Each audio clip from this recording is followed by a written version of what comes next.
Varicose veins కి సరైన చికిత్స కోసం సంప్రదించండి ఎవిస్ హాస్పిటల్. నమస్తే రమగారు. నమస్తే జయ. రమగారు, మనం లాస్ట్ టైం ఒక వీడియో చేసాం, దీపారాధన చేసేటప్పుడు పాటించాల్సిన నియమాలు, తల స్నానం చేయాలా చేయకూడదని. చాలా మంది చాలా బాగుందని చెప్పారు. అయితే కొన్ని డౌట్స్ను కూడా చెప్పారండి, కొన్ని కామెంట్స్ రూపంలో తెలియజేశారు. నాన్ వెజ్ తిని దీపారాధన చేసేటప్పుడు ఎటువంటి నియమాలు పాటించాలి? తిన్నాక దీపారాధన ఎలా చేస్తారు ఎవరైనా? దీపారాధన అంటే ఏంటి? అందులో క్లియర్గా పొద్దున్నే చేయండి అని చెప్పినట్టున్నాం మనం. అంటే టిఫిన్ తిని దీపం పెట్టచ్చా ఇలాంటి ఉన్నప్పుడు నువ్వు నాన్ వెజ్ తినదలుచుకున్నప్పుడు పొద్దున్నే పెట్టుకోండి. ఇప్పుడు నాన్ వెజ్ తినకుండా చేస్తావు లేదా తిన్నాక చేయొచ్చా కూడదా, తిన్న వెంటనే చేయొచ్చా చేయకూడదు అంటే ఏదైనా సరే ఆహారం తిన్నాక అంటే అన్నం తిన్నాక చేయకూడదు. అప్పటికి మధ్యాహ్నం అయిపోతుంది కదా. బ్రేక్ఫాస్ట్ గురించి మాట్లాడాం. బ్రేక్ఫాస్ట్గా కూడా నాన్ వెజ్ తింటారా ఏమో, నన్ను అడిగితే ఎలా చెప్పు ఇలాంటివి నువ్వు. అది భోజనంలో తినేది కదమ్మా. ఇప్పుడు మీరు అది మీ ఆహారం, వెజ్ నాన్ వెజ్ అది ఆహారపు అలవాట్లు కదా. ఇప్పుడు నువ్వు ఇవాళ తిన్నా నిన్న తిన్నా లేదా రేపు తినబోయినా అదే ఆహారంతో పెరిగిన శరీరం మంది, అంతే కదా. లోపల లేకుండా ఉంటుందా? మన రక్తము మాంసము మధ్య దేని నుంచి ఫామ్ అవుతాయి? ఆహారాన్ని బట్టే. అవునండి. మరి ఇప్పుడు దాని మీద ఇంకా ప్రశ్న ఏమిటి? మీకు శంక అయితే మీరే మానేసుకోవాలి, నన్ను అడగాల్సిన పనే లేదు. బహుశా తయారు చేయటం ముట్టుకోవటం మీద ఎక్కువగా ప్రశ్నలు ఉండుంటాయి. చేయటము అంటే ఇప్పుడు ముట్టుకున్నాము, ముట్టుకుంటే అది ముట్టుకోకూడని పదార్థము అయినప్పుడు తినే పదార్థంగా ఎలా పరిణమించింది అది? అంత శంక ఎందుకు? ఇది మన ఆహారం అనుకోండి, అది తప్పు అనుకుంటే మీ అంతటి మీరే మానేసుకోవచ్చు, నన్ను నాబట్టి వాళ్ళని అడగాల్సిన పనే లేదు. అలాంటి అనుమానాలు ఉన్నవాళ్ళు పొద్దున్నే దీపారాధన చేసుకోండి అని చెప్పాం. అయితే ఉపవాసం చేసేవారు నాన్ వెజ్ తినేవారైనా కూడా ఆ రోజు నాన్ వెజ్ తినరు సహజంగా. ఇప్పుడు సాటర్డే తినం, కొంతమంది గురువారం శుక్రవారం మనకి ఇష్టం ఇచ్చిన రోజు ఉపవాసం ఉంటాం కదండి. అలా ఉన్నప్పుడు నాన్ వెజ్ తినేవారు నాన్ వెజ్ తినరు. బహుశా ఈ అనుమానంతో మరి నాన్ వెజ్ అనేది అంటే ఆ నాన్ వెజ్ తినేటప్పుడు మరి దీపారాధన చేయొచ్చా చేయకూడదా అన్న ఒక అనుమానం ఏమన్నా వస్తుందేమో బహుశా. మీకు అది మీ ఆహారం అయినప్పుడు, ప్రధాన ఆహారంలో ఒకటైనప్పుడు మీరు వంట చేసుకోవడానికి ముందే దీపారాధన చేసేసుకోండి. మీకు తినడానికి లేని శంక దీపానికి ఎందుకు? దీపానికి ఎందుకు? పెట్టుకోండి పొద్దున్నే దీపారాధన చేసేసుకోండి. తర్వాత మీ వంట వ్యవహారం ఏదో ఒకటి చేయండి. సాయంకాలం దీపం పెట్టాలా అది కూడా నన్ను ఒకళ్ళు అడిగారు. మధ్యాహ్నం నాన్ వెజ్ తింటే సాయంత్రం దీపం పెట్టాలి, అది పూర్తిగా మీదేనమ్మా, నేను చెప్పను అలాంటివి. ఎవ్వరు చెప్పకూడదు కూడా అవి. అసలు నేను ఈ మాట చెప్పడం కూడా అంత సమంజసమైన విషయం కాదు. కాకపోతే మనకు అన్ని రకాల ఫాలోవర్స్ ఉన్నారు, ప్రతి వాళ్ళకి మనసులో ఉంటుంది భగవదారాధన చేసుకోవాలి, దేవుడికి దీపం పెట్టుకోవాలి, దండం పెట్టుకోవాలి, గుళ్ళోకి వెళ్ళాలి, వాళ్ళ భావాలు దెబ్బతినకూడదని చెప్పటమే ఇది. మీ మనోభావాలు దెబ్బతినకుండా ఉండటం కోసం చెప్తున్నాను. మధ్యాహ్నం తిన్నాము సాయంత్రం దీపం పెట్టచ్చా లేదంటే అది మీరు ఆలోచించుకోండి. పొద్దున్న దీపం పెట్టుకున్నాక స్నానం చేసి దీపం పెట్టిన తర్వాత మీ పని మీరు చేసుకోండి. దేవుడికి దండం పెట్టకుండా తప్పదు కదా. భగవంతుడు ఎక్కడ లేడు? సమస్తంలోనూ ఉన్నాడు, అన్నిట్లోనూ దేవుడు ఉన్నాడు. నువ్వు తినేది తరిగేది వండేది అన్నీ చూస్తాడు భగవంతుడు. ఆయన మన పక్కనే ఉంటాడు, మనతోటే ఉంటాడు, మనలోనే ఉంటాడు. దీపం పెట్టడం అనేది ఒక శ్రద్ధాపూర్వకమైన ఒక క్రియ, దానికి మీ శ్రద్ధ అవసరం. స్నానం చేసి శుద్ధంగా దీపం పెట్టుకుని తర్వాత వండుకోండి కావాలంటే, అంత అనుమానం ఏమక్కర్లా. సాయంకాలం సంగతి మాత్రం నన్ను అడగద్దు, అది మీ ఓపిక, మీ మనస్సు, మీ ఇష్టం. చేయొచ్చా చేయకూడదా అంటే నేను అలా చెప్పలేకపోతాను. మరి ఎవరిని మిమ్మల్ని సమర్థిస్తారో వాళ్ళని అడగాలి, అంతే అంతే. మీ పరిధిలోకి రాదు, నా పరిధిలోకి రాదు. నేనైతే ఇదే చెప్తా. అసలు దీపం అనేది శ్రద్ధాపూర్వకమైన అదే మీరు చెప్తున్నట్టుగా ఉదయమే లేచి ముందు దీపం పెట్టేసుకుంటే తర్వాత మనం ఏం తిన్నా ఏం తినకపోయినా అవన్నీ తర్వాత విషయాలు, ఇంకా ఏం చెయ్యాలి అనేది రాకపోవచ్చేమో బహుశా, అంతే కదండి. ఇప్పుడు మనకు వచ్చిన కామెంట్స్ లో ఇంకొకటి కూడా ఉందండి. కార్తీక మాసం అప్పుడు మనం ప్రతిరోజు కూడా తలస్నానం చేస్తాం. మరి తలస్నానం చేసినా చేయకపోయినా పర్వాలేదని ఒక సందర్భంలో అనుకున్నాం కదా, దాన్ని ఎలా తీసుకోవాలంటారు? కార్తీక మాసపు స్నానం నేను నీకు ఆ రోజు చెప్పినప్పుడు క్లియర్గా ఒక మాట చెప్పాను. పండగలు, పర్వదినాలు, పుట్టినరోజులు, మీ మూడిటికి ఎగ్జెంప్షన్, వార నియమం ఏ నియమము లేదు అని. పర్వదినాల్లో కార్తీకము, మాఘమాసము, సముద్ర స్నానం, నదీ స్నానం చేస్తాం. అప్పుడు నెత్తికి నూనె పెట్టుకోరు, తలంటి పోసుకోరు. రోజు తల మీద నీళ్లు పోసుకోవటమే. అవును. ప్రతిరోజు నెత్తి మీద నీళ్లు పోసుకుంటాం.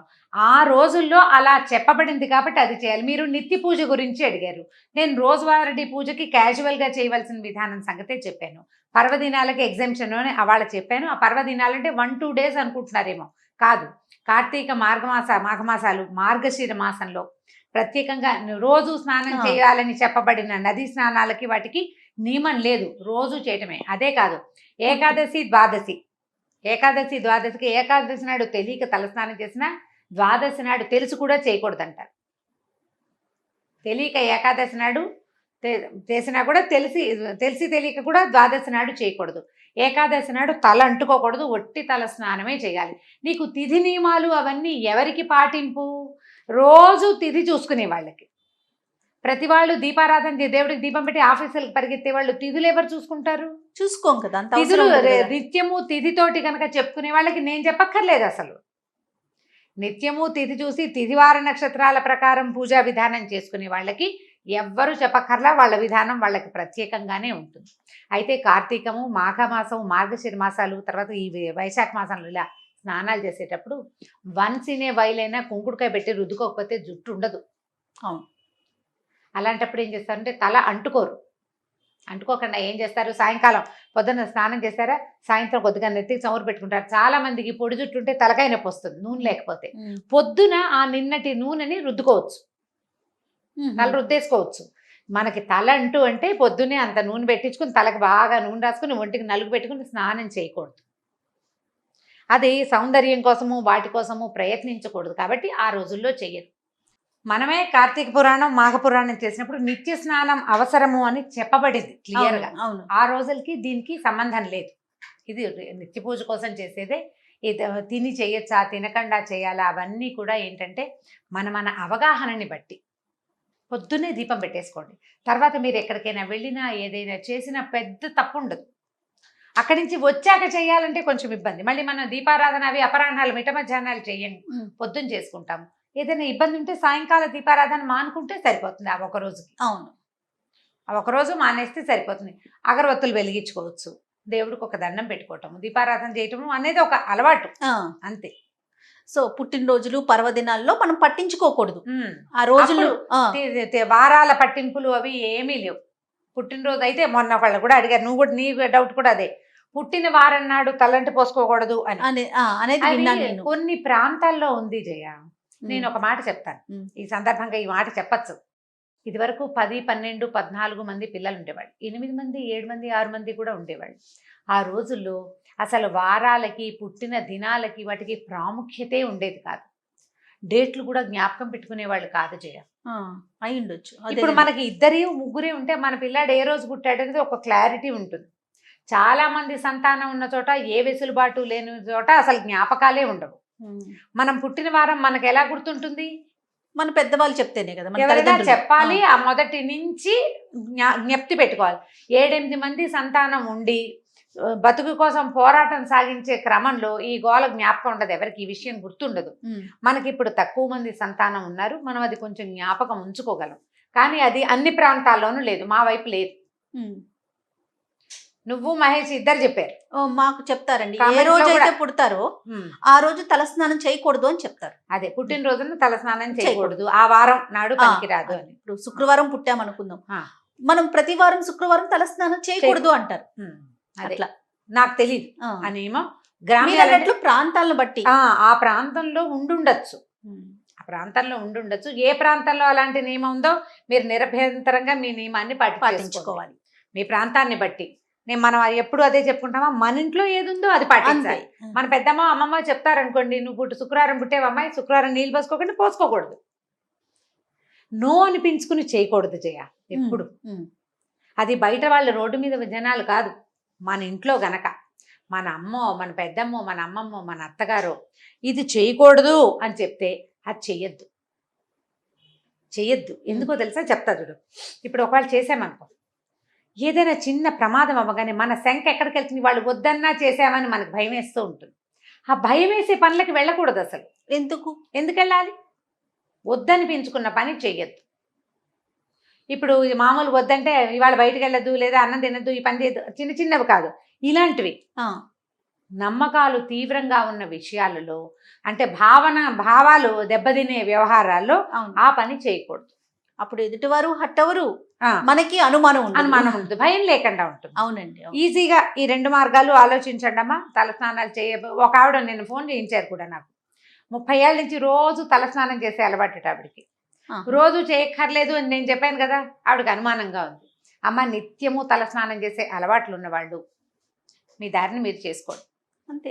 అనుమానం ఉన్నవాళ్ళు ఈ ప్రకారం చేయండి. ఆ, చేయాలా వద్దా, చేయటం అవసరమా అని భావించే వాళ్ళు అవసరమో కాదో చెప్పాము అంతే. అంతే. ఇలానే చేయాలని కాదు, మీకు తోచింది మీరు చెప్పారు, అంతే. మీరు చేసేది అదే ఇప్పుడు నిత్యంగా అంటే రోజు స్నానం చేయకపోతే తప్పేమోనని భావించే వాళ్ళ కోసం చెప్పింది. అంతే.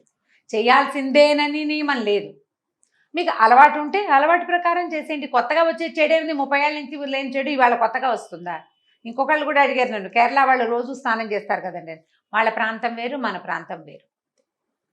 ఆచార వ్యవహారాల్లో మార్పులు ఉన్నాయి కదా. వాళ్ళు ఏం చేస్తారు, స్నానం చేస్తారు, తడి జుట్టుకే కొబ్బరి నూనె రాసేసుకుంటారు. అవును రమ్య ఆ గారు. నూనె తల మీద నువ్వు చూడు, డ్రైగా హెయిర్ పొడి పొడిలాడుతూ ఉండదు. ఏ కేరళైట్ హెయిర్ 300 మందికి జుట్టు నెత్తికి అంటుకుపోయి పెద్ద పెద్ద జల్లు ఉంటాయి, అవును. తలకంటూ ఉంటుంది. నూనె ఎక్కువ రాస్తారు. ఆ నీళ్లు పోసినా వాళ్ళ తలలు ఆరిపోతాయి, వాళ్ళకి అట్లా అలవాటు. మనకి చూడండి, నూనె రాసుకొని షాంపూతో కానీ కుంకుడికాయతో కానీ రుద్దుకోకపోతే ఉట్టి నీళ్లు పోసుకుంటే ఆ. ఎంత అనీజీగా అనిపిస్తుంది అంటే అనేదిగా ఉంటుంది. మధ్యాహ్నం వేసరికి తలనొప్పి వచ్చేస్తుంది. ఆ. మన వెదర్ కి తల ఆరదు అసలు, పిడచ కట్టుకుపోయినట్టు అనిపిస్తుంది తల. అవును, పిడచగానే ఉంటుంది.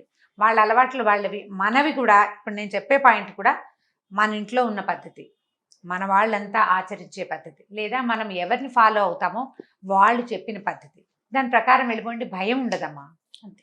భయం లేకుండా ఉంటుంది అంతే. రైట్ రమ్య గారు, థ్యాంక్ యూ అండి. నమస్తే. నమస్తే జయ. ఈ వీడియో కనుక మీకు నచ్చినట్లయితే లైక్ చేయండి, షేర్ చేయండి. మరిన్ని వీడియోస్ కోసం మా ఛానల్ని సబ్స్క్రైబ్ చేసుకోండి.